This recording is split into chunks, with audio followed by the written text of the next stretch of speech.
Good morning students, BA first year की online class में आप सबका स्वागत है।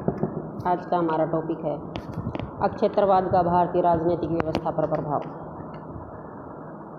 पीछे हमने जो टॉपिक किया था वो था अक्षेत्रवाद का कारण, और आज हम देखेंगे कि अक्षेत्रवाद का भारतीय राजनीति पर क्या प्रभाव पड़ रहा है। उसमें हमारा सबसे फर्स्ट है पृथक राज्यों की मांग। भारत में अक्षेत्रवाद के कई कारण हैं, उनमें से एक कारण है भाषा। भारतीय सरकार ने भारतीय संघ के राज्यों का पुनर्गठन भाषा के आधार पर किया है। यद्यपि भारतीय संघ में 29 राज्य हैं, जो अब 28 रह गए हैं, फिर भी भारत का भाषाई गठन संपूर्ण नहीं है। इसका कारण यह है कि कई ऐसे राज्य हैं जिन्होंने वास्तव में 2 भाषाई राज्य कहा जा सकता है। इसी कारण देश के कई भागों में वहाँ के लोगों द्वारा भारतीय संघ से ही पृथक राज्य की स्थापना की मांग की गई है।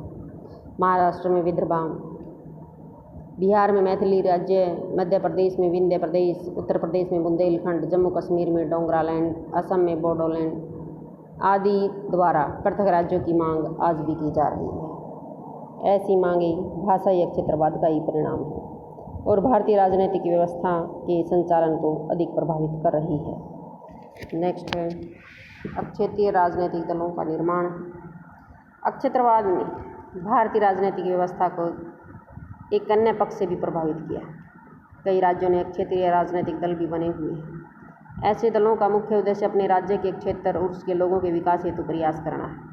Shiromani Akali Dal, Shiv Sena, Assam Gana Parishad, Telugu Desam, Telugu Nayak, DMK, AIADMK, Gorkha Rashtriya Morcha, Mizo Rashtriya Morcha, National Conference, PDP, Indian National Lokdal जो आज बीजेपी और में भी बढ़ चुकी है, तेलंगाना राष्ट्रीय समिति, उत्तर प्रदेश में समाजवादी पार्टी, राष्ट्रीय लोकदल, अपना दल आदि कुछ ऐसे अक्षेत्रीय राजनीतिक दल हैं जिनके विकास ने भारतीय राजनीति का स्वरूप ही परिवर्तित कर दिया। कई राज्यों में इन क्षेत्रीय दलों की सरकारें भी बनी हैं और क्षेत्रीय संसद में भी इन दलों के प्रतिनिधि राष्ट्रीय स्तर पर भी महत्वपूर्ण भूमिका अभिनीत कर रहे हैं। नेक्स्ट हमारा राष्ट्रीय भावना का पतन। अक्षेत्रवाद ने राष्ट्रीय भक्ति की अपेक्षा क्षेत्रीय भक्ति पर अधिक बल दिया। अक्षेत्रीय राजनीतिक दलों ने अपने राज्य के लोगों में यह भावना उत्पन्न करने का प्रयास किया है कि उनका विकास उनके अपने क्षेत्र का कोई राजनीतिक दल ही कर सकता है। ऐसे प्रचार में कई राज्यों में राष्ट्रीय राजनीतिक दलों की महत्ता को कम किया है और अब क्षेत्रीय राजनीतिक दलों की महत्ता को बढ़ाया है। कई क्षेत्रीय राजनीतिक दलों की सरकारों ने अपने राज्य में केंद्र सरकार से कथित हस्तक्षेप के विरुद्ध गहन रोष व्यक्त किया। इन सभी बातों का समुचित परिणाम यह निकलता है कि कई राज्यों के लोगों में अक्षेत्रीय भावना अधिक विकसित और राष्ट्रीय भावना अधिक अक्षुण्ण हुई है। नेक्स्ट है विभक्तवादी क्षेत्रवाद। विभक्तवादी क्षेत्रवाद एक भयानक स्वरूप का क्षेत्र है जिसका तात्पर्य भारतीय संघ से विभक्त होने की मांग करना है।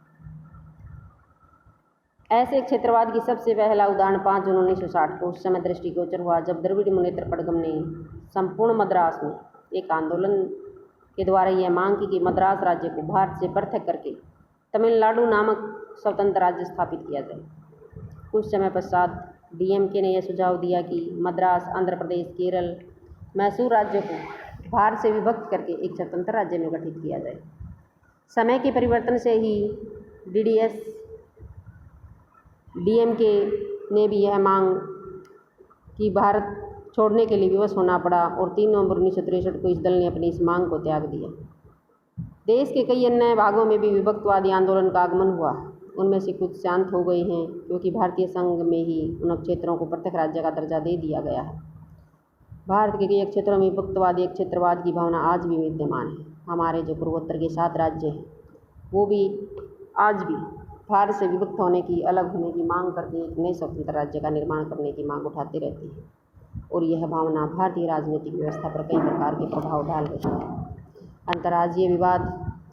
भारत में क्षेत्रवाद का एक अन्य रूप भी विद्यमान है। इस रूप को हम सीमाओं के संदर्भ में अंतर्राष्ट्रीय झगड़े के रूप में देखते हैं। पर्याप्त समय से महाराष्ट्र और मैसूर राज्यों में परस्पर सीमाओं का झगड़ा चल रहा है। इस प्रकार का ही विवाद पंजाब और हरियाणा राज्य में भी है। चंडीगढ़ भी पंजाब और हरियाणा राज्य में विवाद का कारण बना हुआ।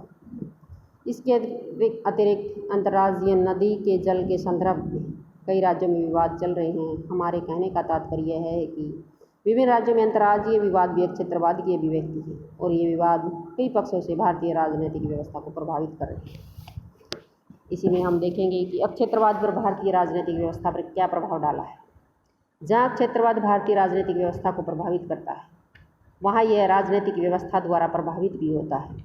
अक्षेत्रवाद पर भारतीय राजनीतिक व्यवस्था के प्रभावों का निम्नलिखित शीर्षकों से अंतर्गत करेंगे। भाषाई संगठन अक्षेत्रवाद के विकास हेतु प्रेरणा। भारतीय संघ का गठन भाषाई आधार पर किया गया। यह गठन वास्तव में दोषपूर्ण है। कई राज्यों के लिए एक भाषाई राज्य होना लगभग असंभव है। कई राज्यों को दो भाषाई और कुछ अन्य राष्ट्रों को बहुभाषीय भाषाई राज्य भी हैं। ऐसे राज्यों में क्षेत्रवाद की प्रेरणा मिलनी स्वाभाविक है, क्योंकि जिन भाषाओं के आधार पर कुछ क्षेत्रों का गठन राज्य के रूप में नहीं किया गया, उन क्षेत्रों के लोग अपने प्रत्येक भाषाई राज्य की मांग अवश्य करेंगे। भारत में दोषपूर्ण भाषाई गठन के कारण ही कई राज्यों के लोगों ने अपनी भाषा के आधार पर प्रत्येक राज्य की मांग की है। एकात्मकवादी प्रवृत्तियाँ क्षेत्रवाद को प्रोत्साहन देती हैं। भारतीय राजनीतिक व्यवस्था संरचना में तो अवश्य ही संघात्मक है, परंतु वास्तव में इसका स्वरूप एकात्मक ही प्रतीत होता है। भारतीय संविधान में कई ऐसी व्यवस्थाएं हैं जो संघात्मक प्रणाली में नहीं मिलती। राज्यों को बहुत कम शक्तियां ही दी गई हैं और इसके विपरीत वित्तीय साधन भी बहुत सीमित ही दिए गए हैं। कई परिस्थितियों में केंद्र सरकार राज्यों के शासन को अपने हाथ में ले लेती है। ये हमने भारत की संघात्मक और एकात्मक विशेषताएं, जो फर्स्ट लेसन है, वहाँ से हमने डिटेल में इसको किया है। आप वहाँ से इसको देख लेना। 356 के अंतर्गत राज्य में राष्ट्रपति शासन क्रियान्वित किया जा सकता है। राज्यपाल राष्ट्रपति द्वारा नियुक्त किए जाते हैं, उन्हें राष्ट्रपति द्वारा ही पदमुक्त किया जाता है।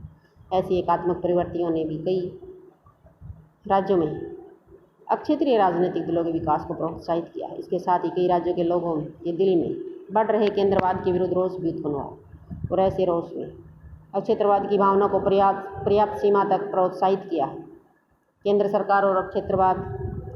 भारत की स्वतंत्रता के पश्चात नवंबर 1989 तक केंद्र में शासन का नेतृत्व कांग्रेस दल के हाथों ही हो रहा था। मार्च 1977 से जनवरी 1980 तक लगभग पौने 3 वर्षों का ऐसा समय था जब गैर कांग्रेसी सरकारों ने केंद्रीय सरकार का संचालन किया। संविधान निर्माताओं ने पहले ही केंद्र सरकार को अत्यधिक शक्तियां दी थी, किंतु कांग्रेस की सरकार ने केंद्र को अत्यधिक शक्तिशाली बनाने हेतु कई राजनीतिक और संवैधानिक पग उठाए थे। बढ़ रहे केंद्रवाद के विरुद्ध प्रतिक्रिया होना स्वाभाविक था और यह प्रतिक्रिया क्षेत्रवाद की भावना और क्षेत्रीय राजनीतिक दलों के विकास के रूप में दृष्टिगोचर थी। इसके अतिरिक्त कांग्रेस सरकार की नीतियों ने क्षेत्रीय असंतुलन को जन्म दिया। कई क्षेत्र प्रत्येक पक्ष से अधिक विकसित हो गए, परंतु कुछ अन्य क्षेत्रों को नवीन संस्कृति के विकास का उजाला भी नसीब न हुआ। ऐसी स्थिति में कुछ क्षेत्रों के लोगों में गहन रोष उत्पन्न किया और कई स्थानों पर उस रोष ने राजनीतिक आंदोलन का रूप धारण किया। हमारे कहने का अभिप्राय यह है कि कांग्रेस सरकार की केंद्रवादी नीतियाँ भी क्षेत्रवाद के विकास हेतु पर्याप्त सीमा तक उत्तरदायी रही। तो समस्त व्याख्या से यह स्पष्ट है कि क्षेत्रवाद ने भारतीय राजनीतिक व्यवस्था के संचालन को अत्यधिक प्रभावित किया है। नए राज्यों की मांग, भारत से विभक्त होने की प्रवृत्ति का विकास, केंद्रवाद के विरुद्ध प्रतिक्रिया, राज्यों के लिए अधिक शक्तियों की मांग, क्षेत्रीय राजनीतिक दलों की बढ़ रही संख्या तथा अन्य तथ्य यह स्पष्ट करते हैं कि भारतीय राजनीतिक व्यवस्था क्षेत्रवाद से अत्यधिक प्रभावित हुई है। इसके साथ ही क्षेत्रवाद की भावना को प्रोत्साहन करने में भारतीय राजनीतिक व्यवस्था ने भी कोई कम महत्वपूर्ण भूमिका नहीं निभाई। आज का हमारा ये टॉपिक खत्म हुआ। Thank you.